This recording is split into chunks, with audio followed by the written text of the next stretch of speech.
Welcome to The Explainer. Okay, today we're doing something a little different and, honestly, pretty chilling. We're taking a deep dive into the shadows of Indian supernatural folklore. We're going to unpack the documented patterns, the survival mechanics, and these ancient entities that supposedly live right in the gaps of our modern, everyday lives. So this isn't just your standard campfire folklore.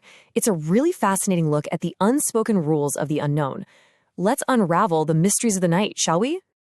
Now, you know that feeling, right? We've all been there. You're walking down a familiar street late at night, and suddenly you feel this icy chill crawl right up the back of your neck. Or, even worse, maybe you've heard your name whispered, clear as day, even though you knew for a fact the road was completely, totally empty. It's a terrifying scenario. But if that ever happens to you, the lore we're exploring today has one absolute, uncompromising mandate. And that mandate is simply this. Rule number 1, do not look back. Seriously, in the intricate world of Indian folklore, that single instinctual glance over your shoulder is often literally all it takes for something unseen to follow you right to your front door. It's basically a transaction. By looking, you acknowledge them, and by acknowledging them, you invite them in. Section 1. Haunts in the modern city. So there's this massive misconception that these entities are strictly confined to, misty forests like the Sundarbans or ancient, crumbling ruins in the middle of nowhere. But the reality, the supernatural lingers right in the very heart of the modern city. Think about the stark contrast here for a second. Take Karkaduma Courtroom 47 in Delhi. It's the absolute epitome of modern safety, bustling with lawyers, packed with security guards, cooled by powerful AC units, the whole shebang. Yet the supernatural reality reported by witnesses there involves terrifying entities literally crawling across the ceiling. We're talking about ancient portals reopening because the wrong ground was disturbed, creating an unnatural pull that no air conditioner on Earth could possibly produce.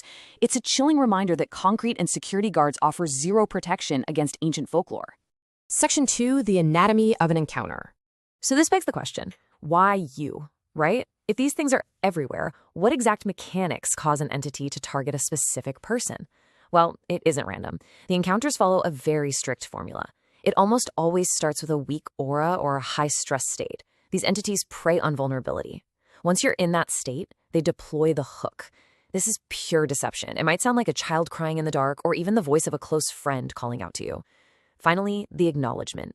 The exact moment you answer back or turn around to look, you officially open the portal. You've completed the circuit. Section 3. Entities that eat shadows. And once that portal is open, the tension escalates immediately. Because the things waiting on the other side aren't just formless, generic ghosts. They are highly specialized entities. Take the dead Fotia, for example. This is a terrifyingly small entity from Madhya Pradesh, standing only about 1.5 feet tall. But do not let its size fool you. It specifically targets your shadow. According to regional reports, if this creature manages to eat your reflection or your shadow, the physical toll is absolutely devastating. You literally begin to wither away from the inside out. The danger isn't always something towering over you. Sometimes it's right down at your ankles, quietly consuming your very essence. Section 4. Sensory signs and illusions. Now, the good news is you are not entirely defenseless here. The best way to survive an encounter is to intercept it before the entity ever even shows its face. The sources point out a crucial survival checklist, basically the major red flags to watch for. If you're driving and a sudden, unnatural fog appears out of nowhere, pay attention. Watch for olfactory signs, like the sudden, overwhelming smell of rotting meat, or a strangely sweet scent of jasmine that is immediately undercut by the smell of decay. Feel for sudden isolated cold spots in an otherwise warm room. And perhaps most terrifyingly, listen for auditory illusions, things like the rhythmic jun jun jun of traditional anklets echoing directly above you on the roof of your car. If you experience these, you are definitely in the presence of something supernatural. And hey, if you're hearing those anklets and hitting that unnatural fog, you are highly likely dealing with a chalava. This shape-shifting illusionist doesn't actually want to fight you. It wants to trick you. It uses those exact sensory manipulations to disorient you, with the ultimate goal of leading you off the safety of the road and plunging you straight into a watery grave in a nearby river. Trusting your senses and recognizing those warning signs is quite literally the only way to break the chalava's illusion. Section 5. Forbidden rituals and cursed amulets.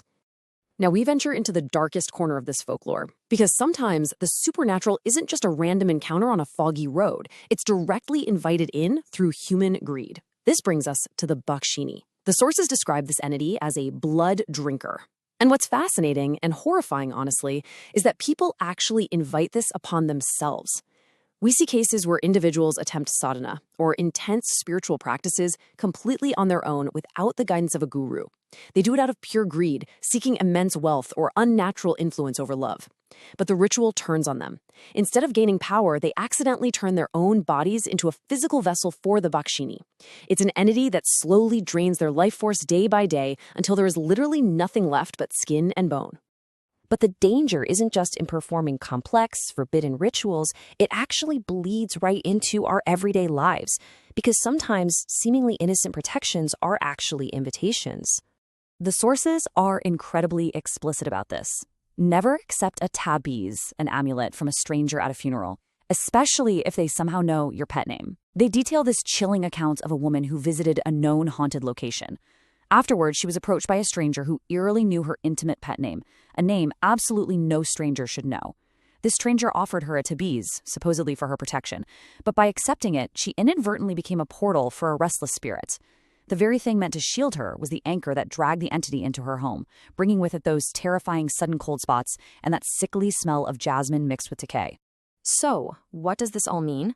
Well, understanding these midnight mantras gives us the tools to navigate the shadows. Have you ever experienced something that completely defied logic?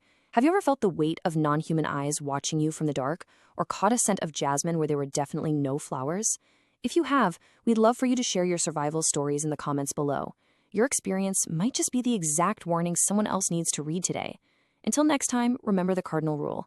If you hear your name in the dark, do not look back, just keep walking. Thank you so much for joining me for this explainer, and stay safe out there.